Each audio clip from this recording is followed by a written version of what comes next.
Guys, ಮತ್ತೊಂದು ಹೊಸ ವಿಡಿಯೋಗೆ ವೆಲ್ಕಮ್ ಬ್ಯಾಕ್. ತಮ್ನೇಲಲ್ಲೇ ನಿಮಗೆ ಗೊತ್ತಾಗಿರುತ್ತೆ ಯಾವ ವಿಡಿಯೋ ಅಂತ. ಎಸ್, ನಾನು ಇವತ್ತು ಹೇಗೆ ಹ್ಯಾಂಡ್ ಬ್ಯಾಗ್ನ ಸೆಲೆಕ್ಟ್ ಮಾಡ್ಕೋಬೋದು, ತುಂಬಾ ಸಿಂಪಲ್ ಸ್ಟೆಪ್ಸ್ನ ಫಾಲೋ ಮಾಡಿದ್ರೆ ಸಾಕು.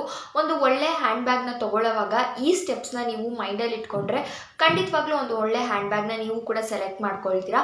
ಅದು ಹೇಗೆ ಈ ವಿಡಿಯೋದಲ್ಲಿ ಕಂಪ್ಲೀಟ್ ಆಗಿ ನಿಮ್ಮ ಜೊತೆ ಶೇರ್ ಮಾಡ್ತೀನಿ. ಎಲ್ಲೂ ವಿಡಿಯೋನ ಸ್ಕಿಪ್ ಮಾಡಬೇಡಿ, ವಿಡಿಯೋನ ಕೊನೆ ತನಕ ನೋಡಿ. ವಿಡಿಯೋ ಇಷ್ಟ ಆದಲ್ಲಿ ಚಾನಲ್ಗೆ ಸಬ್ಸ್ಕ್ರೈಬ್ ಮಾಡ್ಕೊಳ್ಳೋದನ್ನ ಮರಿಬೇಡಿ. ಸೊ ಬನ್ನಿ, ಹೇಗೆ ಹ್ಯಾಂಡ್ ಬ್ಯಾಗ್ಸ್ನ ಸೆಲೆಕ್ಟ್ ಮಾಡ್ಕೊಳ್ಳೋದು ಅಂತ ಸ್ಟೆಪ್ ವೈಸ್ ತಿಳಿಸ್ತೀನಿ. ವಿಡಿಯೋದಲ್ಲಿ ತೋರಿಸೋದಕ್ಕೆ ಅಂತ ನಾನು ಈ ಹ್ಯಾಂಡ್ ಬ್ಯಾಗ್ನ ತೊಗೊಂಡಿದ್ದೀನಿ. ಇದು ನನ್ನ recent favourite hand bag. So ನನ್ನ ಹ್ಯಾಂಡ್ ಬ್ಯಾಗ್ ವಿಡಿಯೋ ಕಲೆಕ್ಷನ್ ನಾನು ಆಲ್ರೆಡಿ ಮಾಡಿ ಅಪ್ಲೋಡ್ ಮಾಡಿದ್ದೀನಿ. ಅದನ್ನು ಇಲ್ಲಿ ಹಾಕಿರ್ತೀನಿ, ಎಲ್ಲಾದರೂ ಚೆಕ್ ಮಾಡಿ ಆ ವಿಡಿಯೋನ. ಹಾಗಾಗಿ ನೀವೇನಾದರೂ ಡೈಲಿ ಯೂಸ್ ಮೇಲೆ ಹ್ಯಾಂಡ್ ಬ್ಯಾಗ್ಸ್ನ ಯೂಸ್ ಮಾಡ್ತೀರಾ, ಟೋಟ್ ಬ್ಯಾಗ್ಸ್ ಎಲ್ಲ ಬೇಕು ಡೈಲಿ ಬೇಸಿಸ್ ಮೇಲೆ ಆಫೀಸ್ಗಾಗಿರ್ಬೋದು, ಕೆಲವೊಬ್ಬರು ಕಾಲೇಜ್ಗೂ ಕೂಡ ಹ್ಯಾಂಡ್ ಬ್ಯಾಗ್ಸ್ನ ಕ್ಯಾರಿ ಮಾಡ್ತಾರೆ. ಆ ಥರ ಟೈಮಲ್ಲಿ ಹೇಗೆ ರೆಗ್ಯುಲರ್ ಬೇಸಿಸ್ ಮೇಲೆ ಅಂದರೆ ಡೈಲಿ ಬೇಸಿಸ್ ಮೇಲೆ ಯೂಸ್ ಮಾಡೋರು ಹೇಗೆ ಹ್ಯಾಂಡ್ ಬ್ಯಾಗ್ಸ್ನ ಸೆಲೆಕ್ಟ್ ಮಾಡ್ಕೊಳ್ಳೋದು ಅಂತ ಅಂದರೆ, ಮೇಯ್ನ್ ಆಗಿ ನೀವು ಸ್ಪೇಸ್ ಎಷ್ಟಿರುತ್ತೆ ಅನ್ನೋದನ್ನ ನೋಡ್ಕೊಳ್ಳಿ. ಹಾಗೆ ಜಿಪ್ಸ್ ಆಗಿರ್ಬೋದು ಅದೆಲ್ಲ ಪ್ರಾಪರ್ ಕ್ವಾಲಿಟಿ ಇದೆಯಾ. ಮತ್ತು ಕೆಲವ್ರು ಹ್ಯಾಂಡ್ ಬ್ಯಾಗ್ಸ್ ಏನಾಗುತ್ತೆ ಅಂತ ಅಂದರೆ, ಹೀಗೆ ಪ್ರೆಸ್ ಮಾಡಿದ್ರು ಕೂಡ ಇದು ಒಳಗಡೆ ಹೋಗೋದಿಲ್ಲ, ಫುಲ್ ದಪ್ಪಕ್ಕೆ ಹಾಗೇ ಇರುತ್ತೆ. ಸೊ ಆ ಥರ ಹ್ಯಾಂಡ್ ಬ್ಯಾಗ್ಸ್ನ ಸೆಲೆಕ್ಟ್ ಮಾಡ್ಕೋಬೇಡಿ. ನನಗನ್ಸೋ ಪ್ರಕಾರ ಹ್ಯಾಂಡ್ ಬ್ಯಾಗ್ಸ್ನ ಆಫ್ಲೈನಲ್ಲಿ ಪರ್ಚೇಸ್ ಮಾಡೋದೇ ಬೆಸ್ಟ್ ಅಂತ ಅನಿಸುತ್ತೆ ಆನ್ಲೈನ್ಗಿಂತ. ಬಿಕಾಸ್ ಒಂದೊಂದ್ಸತಿ ಕ್ವಾಲಿಟಿ ಚೆನ್ನಾಗಿರಲ್ಲ, ಮತ್ತೆ ರಿಟರ್ನ್ ಹಾಕಬೇಕು, ಈ ಥರ ಎಲ್ಲ ಪ್ರಾಬ್ಲಮ್ಸ್ ಬರುತ್ತೆ.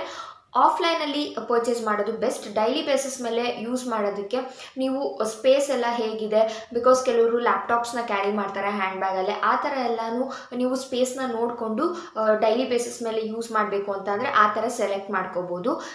ಹಾಗೆ ನಾವು ಯಾವುದಾದ್ರೂ ಬರೀ ಅಕೇಶನ್ಸ್ಗೆ ಹ್ಯಾಂಡ್ ಬ್ಯಾಗ್ಸ್ನ ಯೂಸ್ ಮಾಡ್ತೀವಿ ಅಂತ ಅಂದರೆ ಈ ಥರ ಅದನ್ನು ಸೆಲೆಕ್ಟ್ ಮಾಡ್ಕೊಳ್ಳಿ. ಬಿಕಾಸ್ ಒಂದು ಸತಿ ಫಂಕ್ಷನ್ಗೆ ಹೋಗಿ ಬರೋದು ಅಂತ ಅಂದರೆ this is the best option. ಇದು ನೋಡೋದಕ್ಕೆ ಸ್ಟೈಲಿಶ್ ಆಗೂ ಇದೆ, ಎಲಿಗೆಂಟ್ ಆಗೂ ಇದೆ.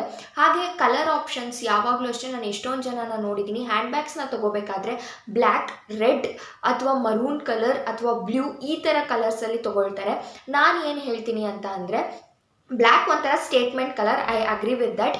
ಬಟ್ ಹ್ಯಾಂಡ್ ಬ್ಯಾಗ್ಸ್ ಎಲ್ಲಾದರೂ ಒಕೇಶನ್ಸ್ಗೆ ನೀವು ಕ್ಯಾರಿ ಮಾಡಬೇಕು ಅಂತ ಇದ್ದಾಗ ನ್ಯೂಡ್ ಕಲರ್ಸ್ನ ಟ್ರೈ ಮಾಡ್ಕೊಳ್ಳಿ. ಬಿಕಾಸ್ ಅದು ಎಲ್ಲ ಔಟ್ಫಿಟ್ಸ್ ಜೊತೆಗೂ ಮ್ಯಾಚ್ ಆಗುತ್ತೆ. ಹಾಗೆ ನಿಮ್ಮ ಸ್ಲಿಪ್ಪರ್ಸ್ ಜೊತೆಗೂ ಕೂಡ ಮ್ಯಾಚ್ ಆಗುತ್ತೆ. ಸ್ಲಿಪ್ಪರ್ಸ್ ಕೂಡ ಅಷ್ಟೇ ನ್ಯೂಡ್ ಕಲರ್ಸಲ್ಲಿ ತೊಗೊಳ್ಳೋದು ಬೆಸ್ಟ್. ಹಾಗೆ ನಿಮ್ಮ ಹ್ಯಾಂಡ್ ಬ್ಯಾಗ್ಸ್ನ ನ್ಯೂಡ್ ಕಲರ್ಸಲ್ಲಿ ತೊಗೊಂಡ್ರೆ ನೀವು ಡಾರ್ಕ್ ಕಲರ್ಸ್ ಹಾಕ್ಕೊಂಡ್ರು ಹ್ಯಾಂಡ್ ಬ್ಯಾಗ್ಗೆ ಸೆಟ್ ಆಗುತ್ತೆ, ಲೈಟ್ ಕಲರ್ಸ್ ಹಾಕ್ಕೊಂಡ್ರು ಹ್ಯಾಂಡ್ ಬ್ಯಾಗ್ಗೆ ಸೆಟ್ ಆಗುತ್ತೆ. ಸೊ ಅದಕ್ಕೋಸ್ಕರ ಒಕೇಶನ್ಸ್ಗೆ ಹೋಗಬೇಕು ಅಂತ ಆದಾಗ ನ್ಯೂಡ್ ಕಲರ್ ಹ್ಯಾಂಡ್ ಬ್ಯಾಗ್ಸ್ನ ಸೆಲೆಕ್ಟ್ ಮಾಡ್ಕೊಳ್ಳಿ.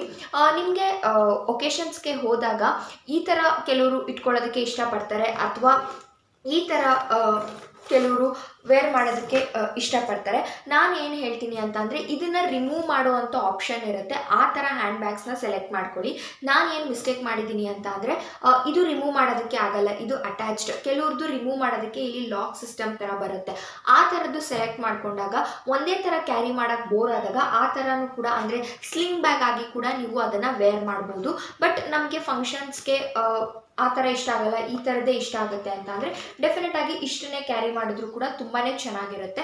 ಹಾಗೆ ಎಲ್ಲಾದರೂ ಹೋಗಬೇಕಾಗಿರೋದ್ರಿಂದ ನೀವು ಜಾಸ್ತಿ ಸ್ಪೇಸ್ ಕಡೆ ಕಾನ್ಸಂಟ್ರೇಟ್ ಮಾಡೋದಕ್ಕಿಂತ ಸ್ಟೈಲಿಶ್ ಕಡೆ ಕಾನ್ಸಂಟ್ರೇಟ್ ಮಾಡಿದ್ರೆ ತುಂಬಾ ಚೆನ್ನಾಗಿರುತ್ತೆ. ಬಿಕಾಸ್ ಸ್ಯಾರಿ, ಗೌನ್ಸ್, ಲೆಹೆಂಗಾಗೆಲ್ಲ ಟ್ರೈ ಮಾಡಿದಾಗ ಈ ಥರ ಒಂಥರ ಡಿಫ್ರೆಂಟ್ ಲಾಕಿಂಗ್ ಸಿಸ್ಟಮ್ ಆಗಿರ್ಬೋದು, ಅಥವಾ ಒಂಥರ ಎಲಿಗೆಂಟ್ ಆಗಿ ಕಾಣುತ್ತೆ. ಈ ಥರ ಎಲ್ಲ ಡಿಸೈನ್ಸ್ ಇದ್ದರೆ ಒಂಥರ ಡಿಫ್ರೆಂಟ್ ಕಲರ್ಸಲ್ಲಿ ಪರ್ಚೇಸ್ ಮಾಡಿದ್ರೆ. ಹಾಗೆ ಇದರಲ್ಲಿ ನೀವು ನೋಡ್ಬೋದು ಸ್ಪೇಸ್ ತುಂಬ ಕಮ್ಮಿ ಇದೆ. ಬಟ್ ಇದನ್ನು ನಾವು ಡೈಲಿ ಬೇಸಿಸ್ ಮೇಲೆ ಕ್ಯಾರಿ ಮಾಡೋದಿಲ್ಲ, ಯಾವುದಾದ್ರೂ ಫಂಕ್ಷನ್ಸ್ಗೆ ಮಾತ್ರ ಕ್ಯಾರಿ ಮಾಡೋದ್ರಿಂದ ಜಾಸ್ತಿ ನಮಗೆ ಏನು ಒಂದು ಅಮ್ಮಮ್ಮ ಅಂದರೆ ಒಂದು ಫೋನ್, ಒಂದು ಸ್ವಲ್ಪ ಮನಿ, ಕ್ಯಾಶ್, ಕಾರ್ಡ್ ಅಥವಾ ಲಿಪ್ಸ್ಟಿಕ್ಸ್, ಪರ್ಫ್ಯೂಮ್ಸ್ ಈ ಥರ ಹಿಡಿಸಿದ್ರೆ ಸಾಕು. ಸೊ ಅದಕ್ಕೋಸ್ಕರ ಚಿಕ್ಕದಾಗಿದ್ರೂ ಜಾಸ್ತಿ ಎಲಿಗೆಂಟ್ ಆಗಿ ಸ್ಟೈಲಿಶ್ ಆಗಿರೋದ್ರ ಕಡೆ ಕಾನ್ಸಂಟ್ರೇಟ್ ಮಾಡಬೇಕು. ಹೊರಗಡೆ ಹೋಗೋದಕ್ಕೆ ತೊಗೊಂಡೋಗುವಂಥ ಬ್ಯಾಗ್ಸ್, ಬಟ್ ಡೈಲಿ ಯೂಸಸ್ ಮೇಲೆ ಅಂದರೆ ಡೈಲಿ ಬೇಸಿಸ್ ಮೇಲೆ ಯೂಸ್ ಮಾಡೋದಕ್ಕೆ ನಾವು ಸ್ಪೇಸ್ ಜಾಸ್ತಿ ಇರೋ ಥರ ನೋಡ್ಕೋಬೇಕಾಗತ್ತೆ. ಹೋಪ್ ನಿಮ್ಗೆ ಈ ವಿಡಿಯೋ ಯೂಸ್ಫುಲ್ ಆಗಿತ್ತು ಅಂತ ಅಂದ್ಕೊಂಡಿದ್ದೀನಿ. ನನ್ನ ಇನ್ಸ್ಟಾಗ್ರಾಮ್ ಐ ಡಿ ಇಲ್ಲಿ ಸ್ಕ್ರೀನ್ ಮೇಲೆ ಡಿಸ್ಪ್ಲೇ ಮಾಡಿರ್ತೀನಿ, ಇನ್ಸ್ಟಾಗ್ರಾಮಲ್ಲಿ ಕೂಡ ಫಾಲೋ ಮಾಡಿ. ಮತ್ತಷ್ಟು ಇದೇ ರೀತಿ ಮೇಕಪ್, ಸ್ಕಿನ್ ಕೇರ್ ರಿಲೇಟೆಡ್ ವಿಡಿಯೋಸ್ನ ಅಲ್ಲೂ ಕೂಡ ಅಪ್ಲೋಡ್ ಮಾಡ್ತಾ ಇರ್ತೀನಿ. ವ್ಲಾಗ್ಸ್ ವಿತ್ ಅಂಕಿತಾ ಅಂತ ಆ ಚಾನಲ್ಗೂ ಕೂಡ ಸಬ್ಸ್ಕ್ರೈಬ್ ಮಾಡ್ಕೊಳ್ಳಿ. ಫಿಲ್ಮ್ ಇಂಡಸ್ಟ್ರಿ ಬಗ್ಗೆ ಪ್ರತಿಯೊಂದು ಅಪ್ಡೇಟ್ಸ್ ನಿಮಗೆ ಆ ಚಾನಲಲ್ಲಿ ಸಿಗ್ತಾ ಇರುತ್ತೆ. ಈ ವಿಡಿಯೋ ನಿಮಗೆ ಯೂಸ್ಫುಲ್ ಅಂತ ಅನಿಸಿದರೆ ಇಷ್ಟ ಆಗಿದ್ರೆ ವಿಡಿಯೋಗೆ ಒಂದು ಲೈಕ್ ಮಾಡಿ, ನಿಮ್ಮ ಫ್ರೆಂಡ್ಸ್ ಆ್ಯಂಡ್ ಫ್ಯಾಮಿಲಿಗೂ ಕೂಡ ಶೇರ್ ಮಾಡಿ. ನೆಕ್ಸ್ಟ್ ಯಾವ ವಿಡಿಯೋ ಮಾಡಬೇಕು ಅದನ್ನು ಕಾಮೆಂಟಲ್ಲಿ ತಿಳಿಸ್ಬೋದು. ಸಬ್ಸ್ಕ್ರೈಬ್ ಮಾಡ್ಕೊಂಡಿಲ್ವಾ, ಈಗಲೇ ಸಬ್ಸ್ಕ್ರೈಬ್ ಮಾಡಿಕೊಂಡು ಪಕ್ಕದಲ್ಲೇ ಬರುವಂಥ ಬೆಲ್ಲೈಕನ್ನ ಕೂಡ ಕ್ಲಿಕ್ ಮಾಡ್ಕೊಳ್ಳಿ, ಸೊ ದಟ್ ನಾನು ಯಾವುದೇ ವಿಡಿಯೋ ಹಾಕಿದ್ರು ನಿಮಗೆ ವಿಡಿಯೋ ನೋಟಿಫಿಕೇಶನ್ ಫಸ್ಟ್ ಬರುತ್ತೆ.